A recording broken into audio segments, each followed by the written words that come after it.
A Igreja Boas Novas em Guarabira convida você a se tornar um patrocinador desse canal e da obra missionária em Guarabira, com a sua melhor oferta, para que possamos fazer mais e melhor. Por ser um ministério independente, sua participação é muito importante para a expansão do Evangelho do nosso Senhor Jesus Cristo. Se inscreva nesse canal, compartilhe os nossos vídeos, dê o seu like, ative o sininho para receber mais notificações, diga de onde está nos acompanhando. Plante a sua semente de fé através do número da conta ou da chave Pix. Geralmente as pessoas que fazem isso, aparece o nome da pessoa. Nós pegamos o nome dessa pessoa e colocamos no caderno de oração. Vamos para a mensagem de hoje. Paul Inchu, manifestando a mente de Cristo, segunda parte. Ao receber a Jesus Cristo como seu Salvador pessoal, seu espírito nasce de novo instantaneamente. Recebe no instante a vida de Deus e nesse mesmo instante seu ser espiritual ganha a vida eterna. Mas a sua mente, seus pensamentos devem ser renovados segundo o seu espírito renascido. E essa renovação é obra que requer uma vida toda, tempo, energia e luta. Essa renovação é necessária se a pessoa deseja receber adequadamente as palavras rema concedidas por Deus e agir segundo elas, permitindo que a criatividade poderosa da palavra falada permaneça vital. Lembre-se, nós temos a mente de Cristo. Tendo mudado sua atitude negativa de pensamento para a positiva, o segundo passo será treinar-se constantemente a fim de pensar em termos de milagres. Essa atitude de pensamento pode ser vista na vida dos discípulos de Cristo. Certa vez, Jesus saiu para o deserto com 5.000 pessoas seguindo. Além dos 5.000 homens, provavelmente também havia mulheres e crianças, totalizando uma realidade de mais de 12.000 pessoas ao todo. Aproximando-se a tarde, o povo teve fome. Estava ficando escuro e frio, e as mulheres e crianças começaram a ficar para trás ao longo do caminho. Cristo chamou Filipe. Filipe, posso ver que todo este povo está com fome. Vá e alimente a eles. Filipe, pois, recebeu a ordem de nosso Senhor Jesus Cristo para alimentar essa grande multidão. Se fôssemos apresentar este acontecimento em termos de hoje, podemos muito bem imaginar Filipe tentando organizar uma comissão para estudar a maneira de alimentar esse povo todo. Podemos vê-lo recrutando membros para a sua comissão. Os escolhidos seriam discípulos com alto grau de inteligência. Filipe daria abertura para a reunião da comissão como relator que era, dizendo: cavalheiros, nosso Senhor Jesus Cristo me ordenou que alimentasse estes mais de 12.000 que estão conosco. Assim, nossa comissão tem a responsabilidade de encontrar uma maneira viável de fazer tal proeza. Os senhores têm alguma ideia? Todos falariam. Então seria concluída a reunião e Filipe juntaria a informação conseguida. Mas esta informação seria somente de natureza negativa e impossível. Informação que iria contra os ensinos de Jesus Cristo e que se oporia diretamente à sua ordem. Filipe então iria informar Jesus, mas ao começar a falar, André chegaria com 5 pães e 2 peixinhos. André, exclamaria Filipe, deixe de brincadeira. Você tem 5 pães e 2 peixinhos para alimentar mais de 12.000 pessoas? Você perdeu o juízo. Mas André não lhes deu resposta, simplesmente trouxe os 5 pães e os 2 peixinhos até Jesus. Jesus, eu sei que isto não é o suficiente para alimentar tanta gente, mas eu trouxe. André tinha ouvido a ordem de Jesus. Sua mente aceitou o mandamento e, embora duvidasse, trouxe a Cristo o alimento que encontrou. André possuía o planejamento da possibilidade e, mediante seu pensamento, apanhou a visão de Jesus Cristo. Então Jesus abençoou o pão e os peixes, multiplicou-os e a grande multidão foi alimentada. Todos os cristãos pertencem a Jesus Cristo, é verdade. Mas em Cristo há 2 escolas de pensamento, a escola de Filipe e a escola de André. Infelizmente, muitas igrejas pertencem para a escola de Filipe. Falam somente acerca do impossível. Clamam que estão no deserto e que é tarde demais e que as pessoas não podem ser alimentadas. Falam com pouca fé.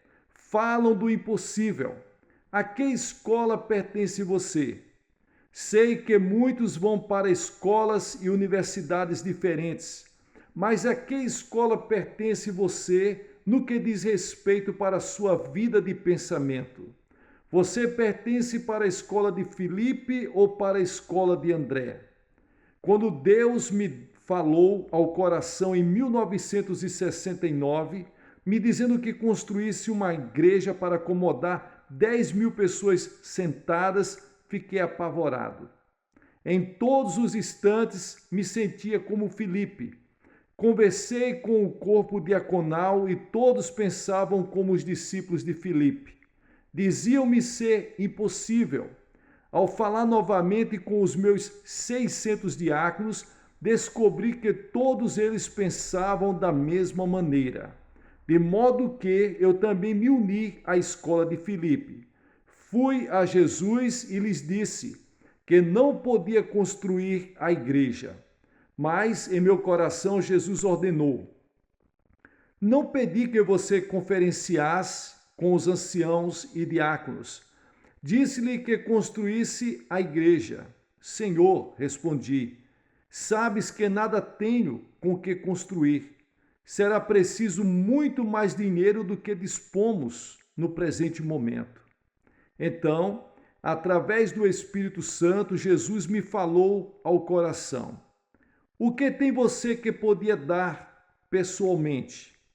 Em meu coração sabia o que ele estava pedindo, mas me recusava a reconhecer seu pedido e disse: Jesus, não peça que eu faça isso. Me casei com 30 anos de idade e todos estes anos tenho economizado dinheiro a fim de construir uma linda casa e dar para minha esposa e meus filhos. Mas o Senhor respondeu: dê o que você possui. Pai, são somente $20.000, clamei. Isso não pode construir a igreja e o complexo de apartamentos. São precisos 5 milhões. A quantia que poderia conseguir pela casa não é suficiente. Mas Deus disse: venda sua casa e traga esse dinheiro para mim, com fé. Ó Deus, isso é terrível, respondi. Como posso fazer isso? E Deus me disse: se algum dia você vai crer em minha palavra, primeiro deve estar disposto a dar o que você possui e o que você tem. Veja, meus irmãos, para a mulher coreana, o lar é tudo. É o lugar onde cria os filhos, é o lugar onde constrói sua vida. É a posse preciosa para ela. Por isso temia dizer para minha esposa e comecei a orar com dor de coração. Orei para que minha esposa consentisse em vender nossa casa. Nessa noite eu trouxe presentes para minha esposa, flores, bombons. Por que você está me dando estes presentes? Perguntou ela. Você está preocupado que eu não ame mais você?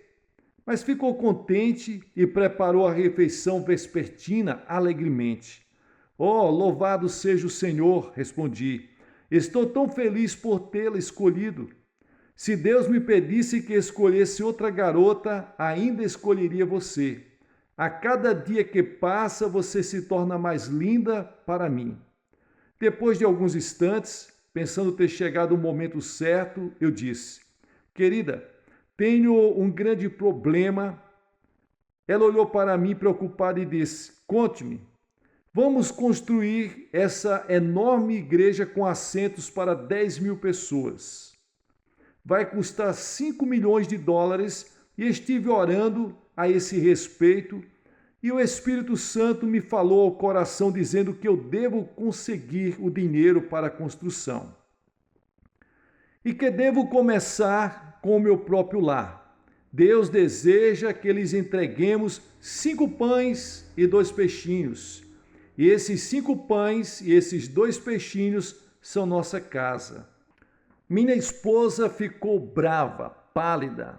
Não ouse tocar nesta casa, pertence a mim e a meus filhos. Você não pode abrir mão dela. Sua reação foi a que eu temia.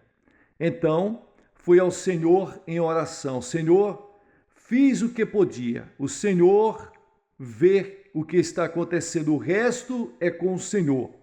Envia teu Espírito Santo a fim de transformar-lhe o coração para que ela se renda à tua vontade. Nessa noite, enquanto orava, podia ver minha esposa se revirando na cama. Soube então que o Espírito Santo estava operando. Disse ao Senhor: ó Deus, continua a tocá-la. E o Senhor a tocou. Ela não pôde dormir por quase uma semana. Seus olhos ficaram inchados e vermelhos. Finalmente veio a mim dizendo: não posso suportar mais. Não posso recusar o desejo do Espírito Santo. Desistirei da casa. Então ela trouxe a escritura da casa e juntos pegamos essa escritura e demos nosso lar para a construção da igreja.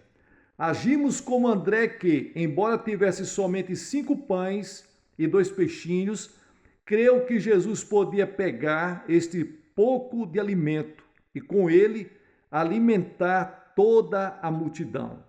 Nós também pertencíamos para a escola de André. Certo dia, entretanto, surgiu um problema com respeito ao terreno no qual pretendíamos construir a igreja. O governo coreano estava desenvolvendo um terreno chamado Ilha de Ioido. Esta propriedade seria modelada para a maneira da ilha de Manhattan, em Nova York. Nesse terreno estavam construindo edifícios do governo e somente permitiriam ali uma igreja. Todas as igrejas da Coreia fizeram pedido de construção. Os presbiterianos, metodistas, batistas, católicos, budistas e confucionistas.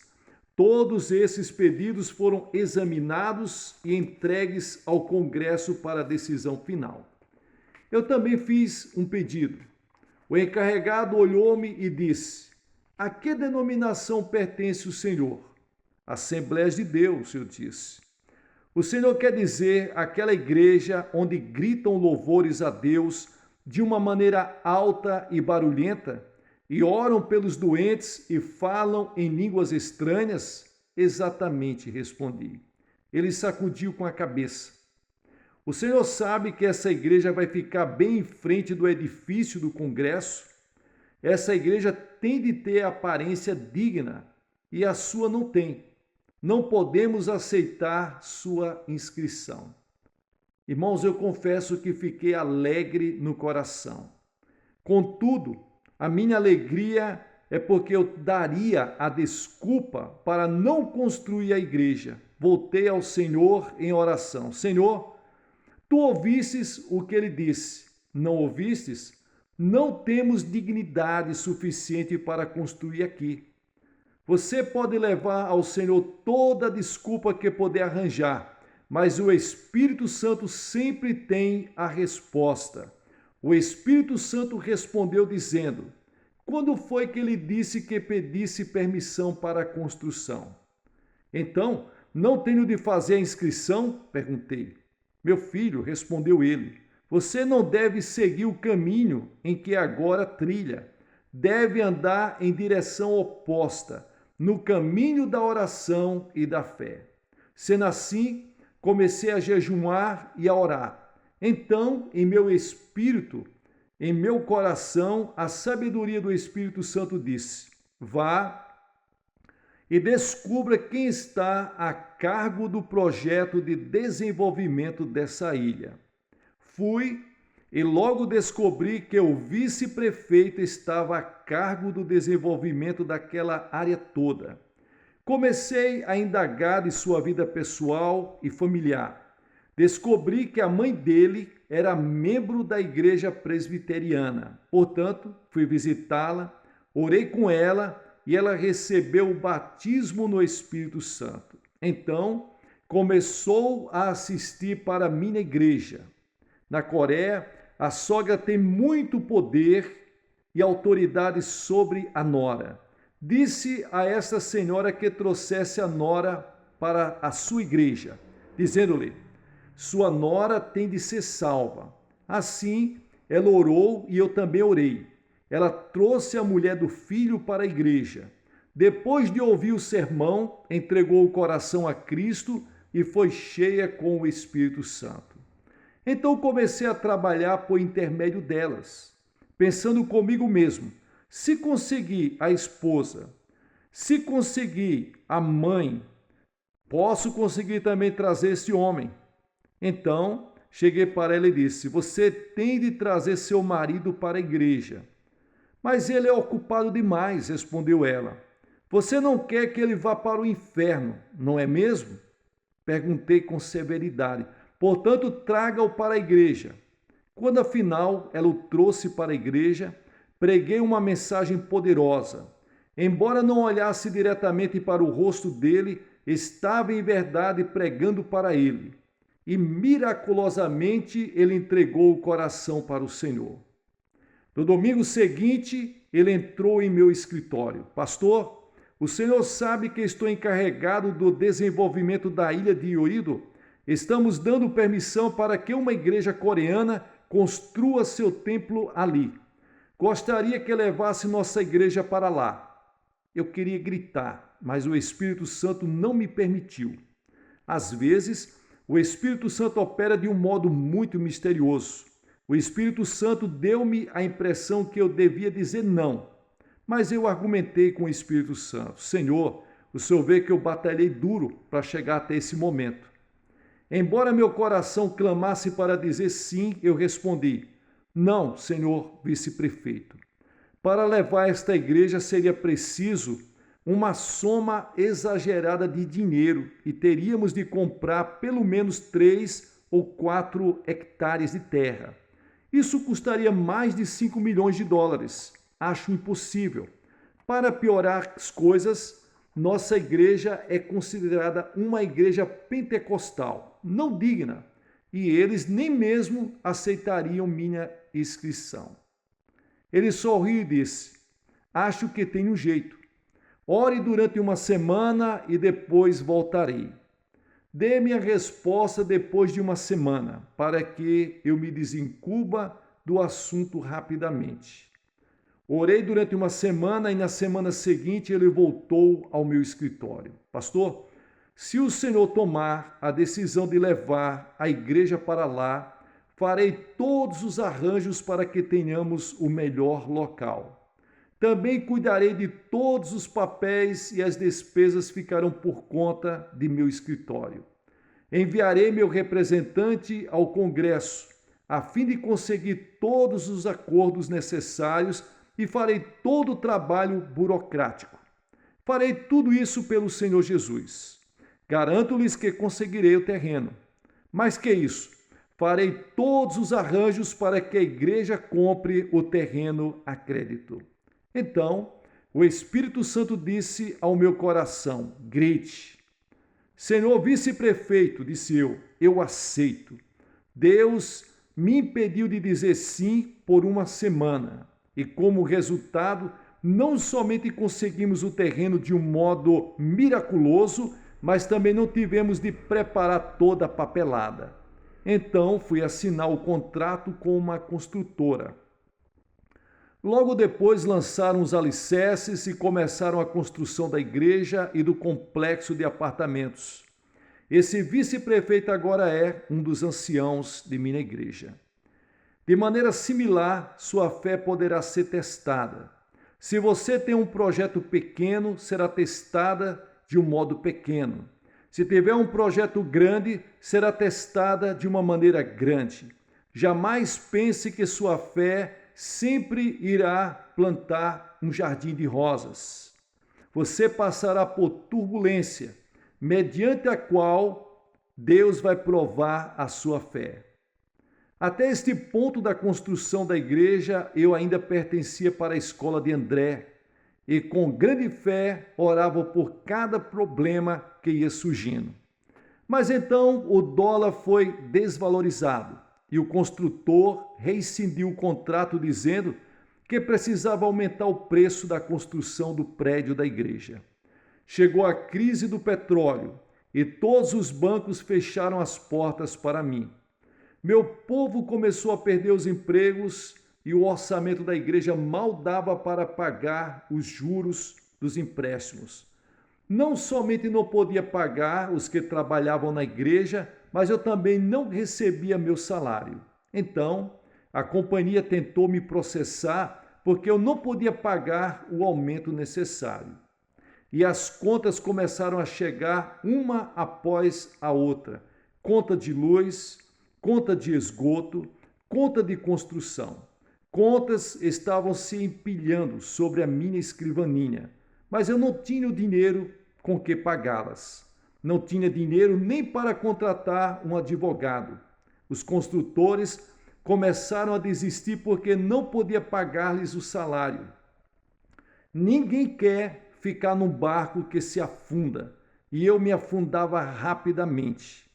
Uma vez que tínhamos vendido nossa casa e não tínhamos para onde ir, levei minha família para um apartamento inacabado no 7º andar do complexo de apartamentos da igreja.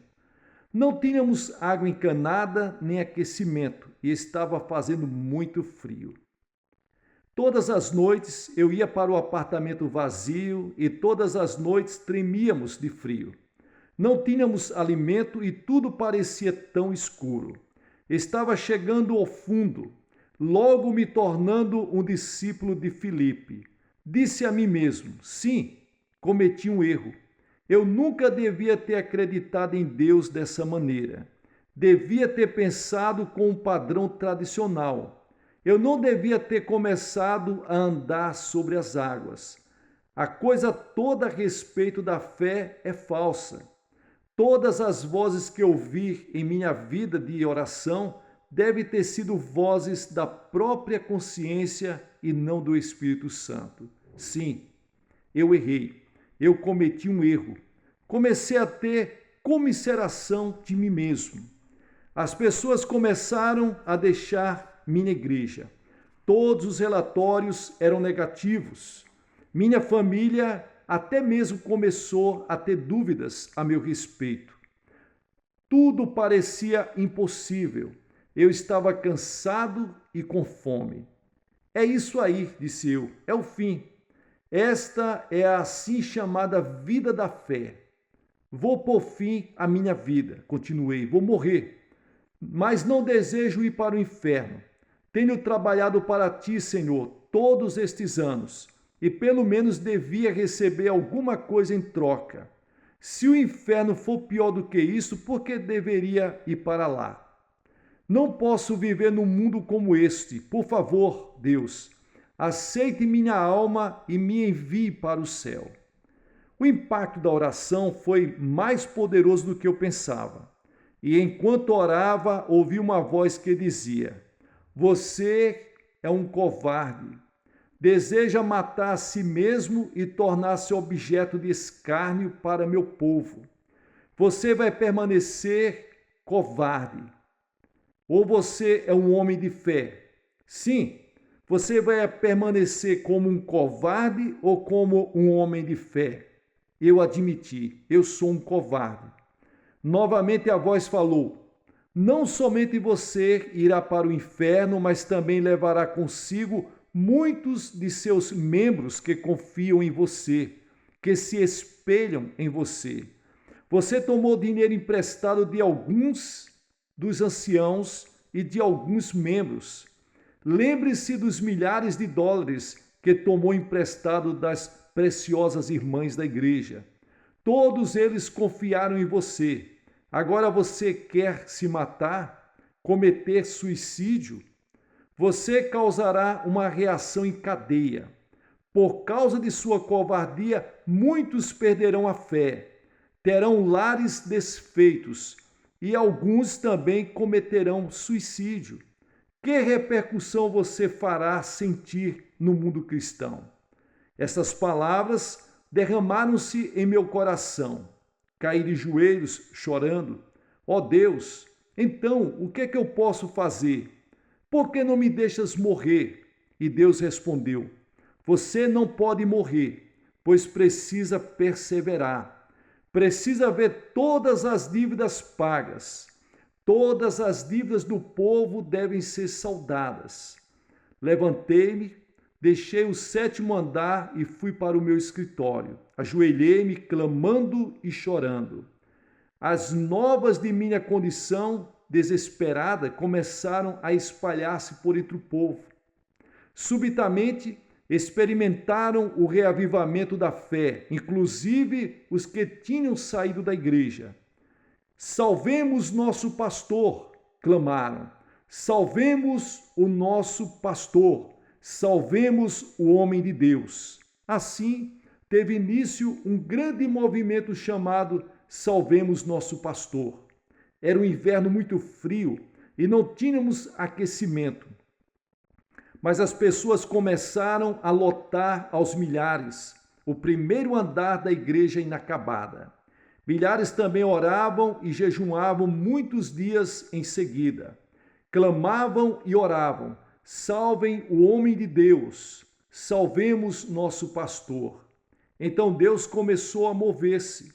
As senhoras cortavam seus longos cabelos, traziam-no ao altar a fim de fazer perucas que podiam ser vendidas. Certo dia, em uma cena especialmente comovedora, uma senhora de 80 anos de idade, que não tinha filhos, nenhum sustento, mal podendo viver com a ajuda do governo, veio para a plataforma chorando e tremendo. Ela trazia uma velha tigela de arroz, 2 palitos e uma colher. Em pé, chorando, disse: pastor, quero vê-lo sair dessa situação. Quero vê-lo receber ajuda, pois o seu ministério foi uma bênção tão grande para mim por tantos anos. Quero fazer algo, mas não tenho dinheiro. Eis tudo o que eu tenho: esta velha tigela, estes 2 palitos e esta colher.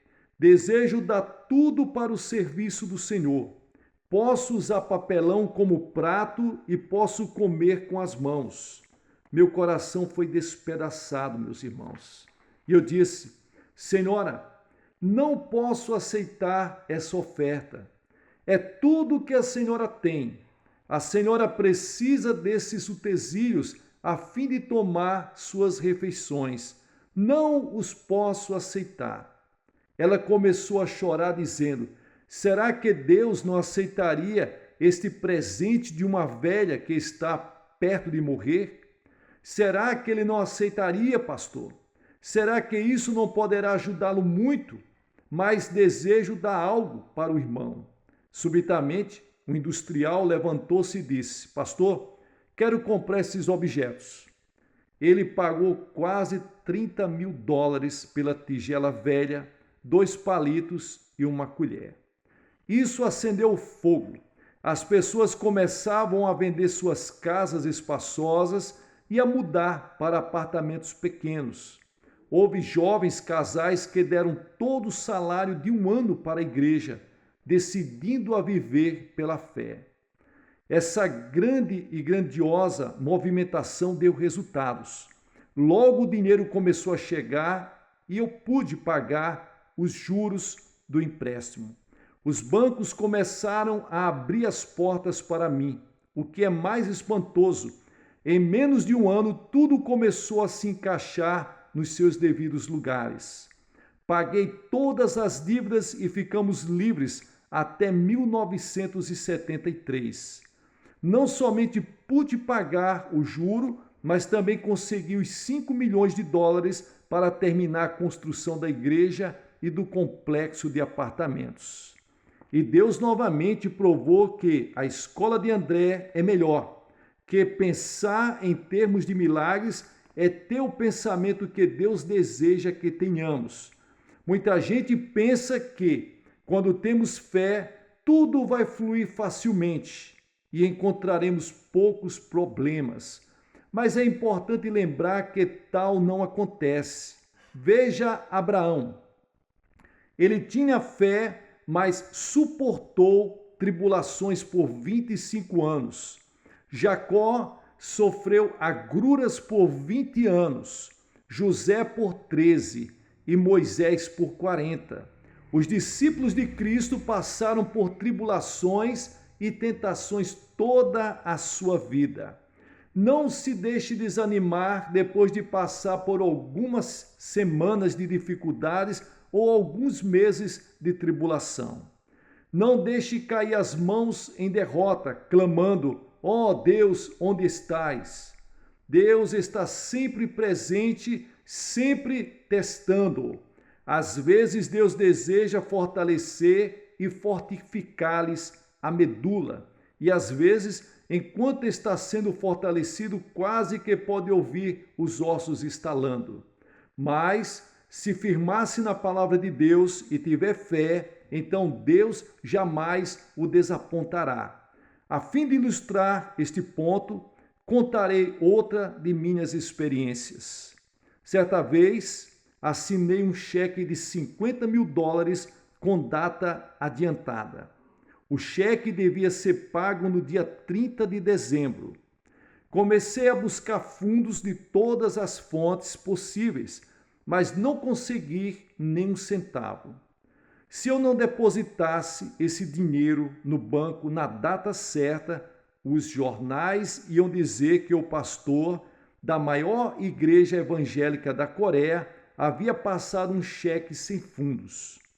Eram 12 horas do dia em que o dinheiro tinha de ser depositado e eu orava: ó Deus, gastei todo o meu dinheiro, mais do que eu tinha. Tomei dinheiro emprestado de muita gente. Pai, para onde irei? Não tenho lugar algum para onde ir, Senhor. E continuei a orar. O relógio marcou 1 hora, 2, 3. Minha esposa perguntou: querido, você ainda não conseguiu o dinheiro? Não, respondi. Você não sabe que o último avião que sai de Seul é às 4 horas da tarde? Essa é uma oportunidade de fugir para os Estados Unidos. Não posso fazer isso. Não posso evitar minha responsabilidade, ele disse. Não posso fugir. E se o fizesse, mancharia o nome de Jesus Cristo. Prefiro enfrentar o que quer que aconteça aqui na Coreia do que fugir do país. O banco fechava-se para as 6 horas naquela época e já eram 5 horas. Estava desesperado. Não podia ficar sentado nem de pé. Ficava a andar para cima e para baixo como um leão enjaulado. E orei de novo. Ó Deus, por favor, vem me ajudar. Subitamente o Espírito Santo fez com que uma ideia fluísse através da minha mente. Eu devia ir ao presidente do banco e ousadamente pedir-lhe que me desse um cheque de 50 mil dólares. Pai, respondi, devo estar perdendo o juízo. Esquentei tanto a cabeça que devo ter sobrecarregado a minha mente demasiadamente. Não tenho nada para dar em garantia em hipoteca. Não preenchi nenhum pedido de crédito. E tu queres que eu vá ao presidente do banco e peça um cheque de 50 mil dólares? Isso não faz nenhum sentido. Mas o Espírito Santo insistia: sim, realizo as coisas que não pertencem para a ordem natural percebida pelos homens. Vá e faça o que eu lhe digo. Chamei meu tesoureiro. Senhor Parker, por favor, quer ir comigo ao banco? Vou pedir um cheque de $50.000 ao presidente. Ele olhou para mim e começou a rir. O senhor realmente perdeu o juízo, não é? Hoje é o dia 31 de dezembro. São 5 horas e o senhor não tem encontro marcado com ele e deve existir uma fila enorme esperando para vê-lo. Além disso, não temos capital algum, nenhum avalista, nem garantia de ninguém. Não preenchemos nenhum formulário. É loucura. Eu não vou com o senhor. Se o senhor desejar passar por bobo, que vá só. Eu não vou. Está bem, ele disse. Vou com a mente renovada. Você fica com a sua mente tradicional. Entrei no carro e corri para o banco. O estacionamento estava lotado, mas consegui encontrar uma vaga e estacionei o carro. Entrei no banco. Humanamente falando, não tinha nenhuma oportunidade de falar com o presidente do banco. O escritório da secretária dele estava cheio de gente. Eu disse: querido Espírito Santo, vim até aqui. Por favor, dá-me mais instruções. Não sei o que fazer. E o Espírito Santo respondeu: ande corajosamente, seja audaz, haja como se fosse uma pessoa importante. Não preste atenção a ninguém. Siga em frente, sempre de uma forma direta, indo para o escritório do presidente. De modo que me fiz de valente e caminhei com toda a resolução. A secretária me viu e disse: Senhor, aonde vai? Olhei diretamente em seus olhos, sem dizer nada. Ela perguntou de novo: quem é o senhor? Tem encontro marcado com o presidente? Qual é o seu nome? De repente tive uma inspiração. Venho da parte da mais alta autoridade, respondi.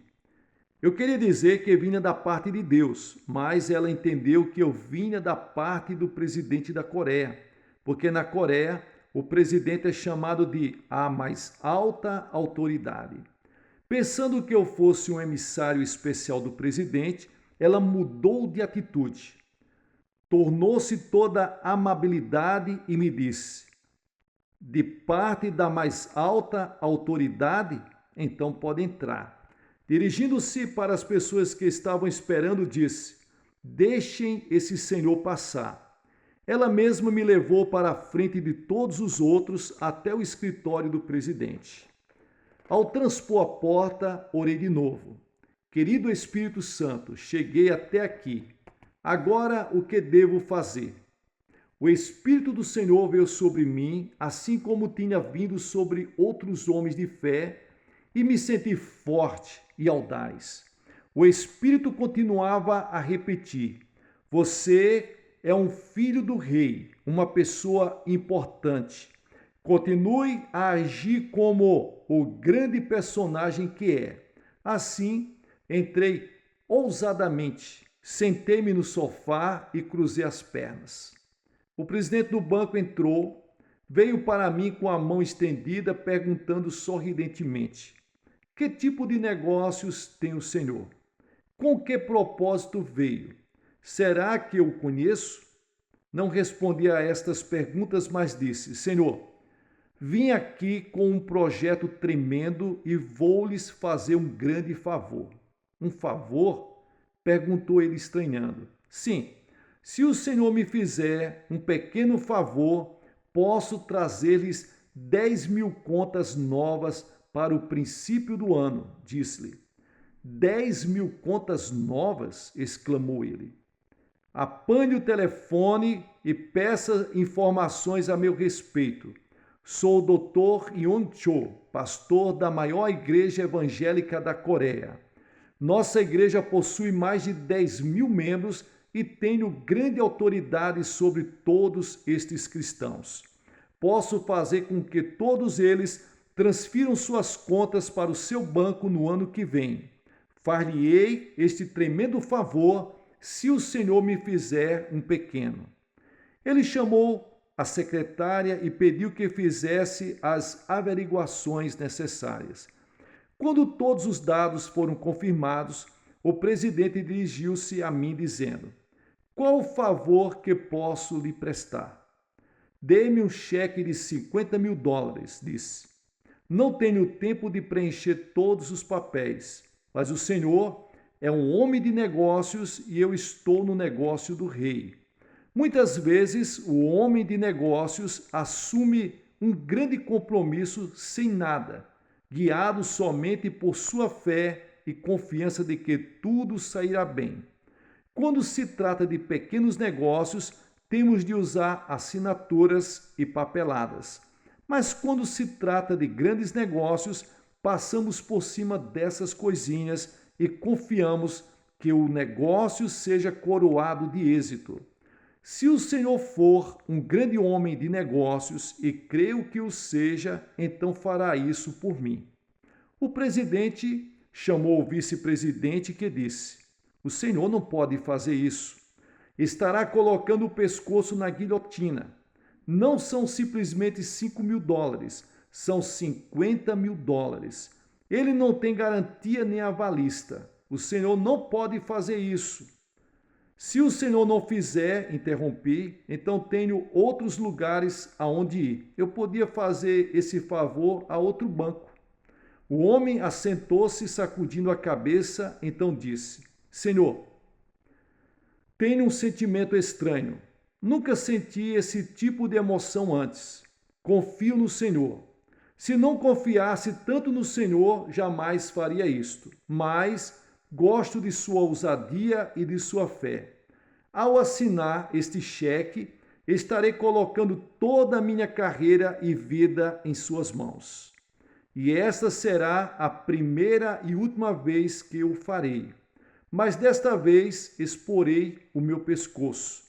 Traga-me um cheque de $50.000, disse ele ao vice-presidente. Confio em que o Senhor cumprirá sua promessa, disse-me ele enquanto preenchia um cheque de $50.000 de sua conta pessoal. Ao sair do escritório com o cheque nas mãos, parecia que eu tinha 3 metros de altura. Uma vez mais, eu estava na escola de André. Depositei o dinheiro justamente às 6 horas, enquanto o banco se fechava, e me salvei. Muitas vezes, Deus espera até o último instante, uma vez que você renove sua mente e aprenda a andar com Deus. Então, deve persistir até ao último momento. Não se deixe apavorar. Renove sua vida de pensamento. Não fique restringido pelo pensar tradicional. Estude a palavra de Deus. Esse é o livro-texto com o qual você pode renovar a mente e enchê-la de pensamento positivo e aprender a pensar em termos de milagres. O terceiro passo para uma mente renovada é que ela seja orientada para o êxito. Você deve permear sua mente com a consciência da vitória e com uma abundância de consciência. Deus jamais falha. De modo que, se você estiver recebendo os pensamentos de Deus, sempre terá êxito em tudo que você fizer. Deus jamais perde uma guerra. Ele é o vencedor eterno. Você deve ter a consciência da vitória. Deus jamais tem falta de alguma coisa. Você deve ter a abundância da consciência. Esta conscientização é importante. Se você tiver a conscientização de inferioridade, pobreza, doença e fracasso, Deus nunca poderá operar. Deus é seu socorro, sua abundância, seu êxito. Deus é sua vitória. Se 2 pessoas não estiverem de acordo, como poderão trabalhar juntas? Para andar e trabalhar com Deus, você deve, pois, enxertar os tipos de consciência de Deus para a sua própria vida. Renove sua mente. Pense constantemente em termos de sucesso, vitória e abundância. Tendo renovado completamente seu processo de pensamento, Então receberá a palavra rema de Deus. Ousadamente assimile a palavra de Deus em sua vida de pensamento. Por meio da oração, produza a fé. Por meio da fé, poderá andar com a cabeça erguida. Olhe somente para o Senhor. Embora possa não sentir nada, embora possa não tocar nada, embora seu futuro possa parecer escuro, ainda assim não tenha medo. Você está vivendo pelo conhecimento revelado. Está vivendo com novos pensamentos. Pensamentos de Deus, pensamentos de sua palavra, a Bíblia. Jesus Cristo é o mesmo ontem, hoje e para sempre. Deus, Jeová, jamais muda. A palavra de Deus jamais cai ao solo sem cumprimento. Não podemos viver só de pão, mas pela palavra de Deus. Somos os filhos justificados de Deus e devemos viver pela fé. Em Jesus Cristo não há diferença de cor ou raça. Todos nós pertencemos a uma única raça, a raça de Jesus Cristo. Vivemos pelo seu pensar. Portanto, renove sua mente e reeduque sua vida de pensamento. Pense grande, tenha grandes objetivos. Você tem uma única vida para viver, por isso, não se arraste no pó. Não viva com a consciência de fracassos. Sua vida é preciosa para o Senhor. Você deve alguma boa contribuição a este mundo. Jesus Cristo habita gloriosamente em cada cristão. Ele habita em você. Portanto, você tem recursos inesgotáveis em seu íntimo. Cristo é tão poderoso hoje quanto o foi 2000 anos atrás. Você pode provar tudo o que eu estou dizendo, renovando o seu pensamento, enxertando os pensamentos de Jesus Cristo em seu coração, pensando positivamente, pensando em termos de milagres, desenvolvendo uma orientação ao êxito, para a vitória e para uma consciência de abundância. Isto dá-lhe o fundamento no qual vê a palavra de Deus em sua mente, renovando-o por completo. Então você verá ocorrer grandes milagres. Em Efésios capítulo 3, versículo 20 diz: Ora, aquele que é poderoso para fazer infinitamente mais do que tudo quanto pedimos ou pensamos, conforme seu poder que opera em nós. Chamo a isto de a lei de pensar e pedir. Muitas pessoas pensam que receberão pelo simples pedir. Deus dá respostas mediante sua vida de pensamento, infinitamente mais do que tudo quanto pedimos ou pensamos. O que é que você pensa? Você pensa pobreza? Você pensa doença? Pensa impossibilidade? Pensa negativamente? Pensa fracassos? Se orar dessa maneira, Deus não terá o canal pelo qual fluir. Qual é a sua vida de pensamento? Você renovou sua vida de pensamento? Deus está disposto a obrar abundantemente em sua vida, mas será por meio da renovação de seu pensamento. Você deve ler a Bíblia. Não lê a Bíblia por costume ou prescrição religiosa. Não lê a Bíblia procurando novas formas legalistas de viver. Não leia a Bíblia por tradição histórica. Leia para alimentar a sua mente e mudar por completo toda a ordem de seus pensamentos, para renovar totalmente sua vida de pensamento. Encha seu pensamento com a palavra de Deus. Então Deus poderá fluir livremente através de sua vida e fazer, por seu intermédio, grandes coisas para a sua glória. Lembre-se que a palavra diz em Romanos capítulo 12, versículo 2: Não vos amoldeis a este mundo, mas renoveis a vossa mente pela palavra de Deus. E como está escrito em 1 Coríntios capítulo 2, versículo 16: Você tem a mente de Cristo. Amém, amém e amém. Meus amados, eu quero agradecer a todos vocês que estão comigo até agora. Muito obrigado, muita gratidão por estar compartilhando essa palavra com vocês. Que Deus abençoe vocês ricamente. Muito obrigado a todos aqueles que têm abençoado essa obra, que têm contribuído, que têm ajudado, que têm dado a sua oferta. Deus abençoe você, que essa semente que você tem plantado, ela venha a germinar e dar muitos e muitos frutos. Se inscreva no canal, deixe o seu like, é muito importante, e compartilhe com outras pessoas. Sucesso na sua caminhada.